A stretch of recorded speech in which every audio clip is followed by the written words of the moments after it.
আমার অনেক দিনকার শখ আমার কর্তাটিকে নিজের হাতে ডালের চপ বানিয়ে খাওয়াবো। আজকে আমি অনেক টাকা জমিয়ে অবশেষে ডাল, তেল, মশলা, বেসন কিনে এনে চপ তৈরি করতে পারছি। আমার যে কি আনন্দ হচ্ছে!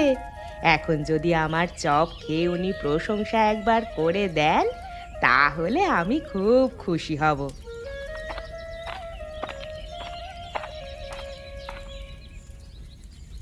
কি গো লতা দিদি, কি রান্না করছো এত সুন্দর গন্ধে? আমি যে ঘরে থাকতে পারলাম না গো, তোমার কাছে আসতে বাধ্য হলাম।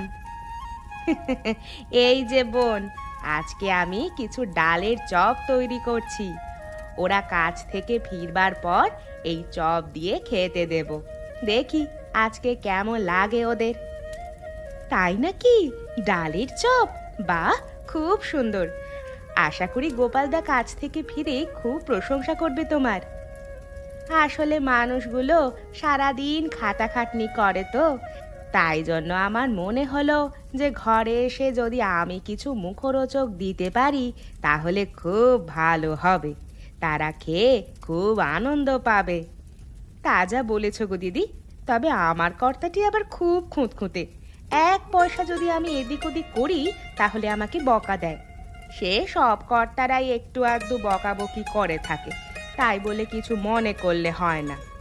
তা দিদি, আমি চপ পাবো তো, নাকি শুধু দাদার জন্যই তৈরি করছো? আরে না না বোন, তোমরা অবশ্যই পাবে।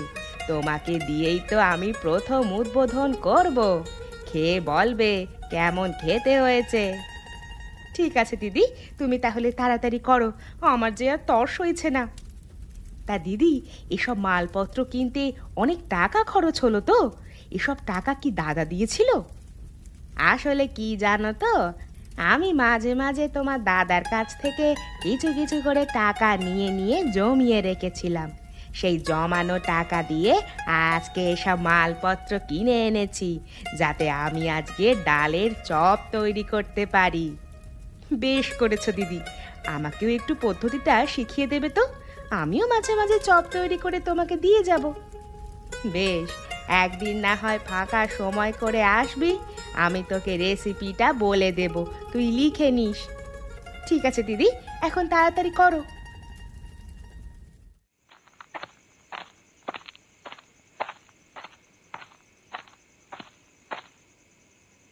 এরকম করে আর কদিন চলবে বল দেখি দিনেশ? এভাবে তো সংসার চালানো যায় না।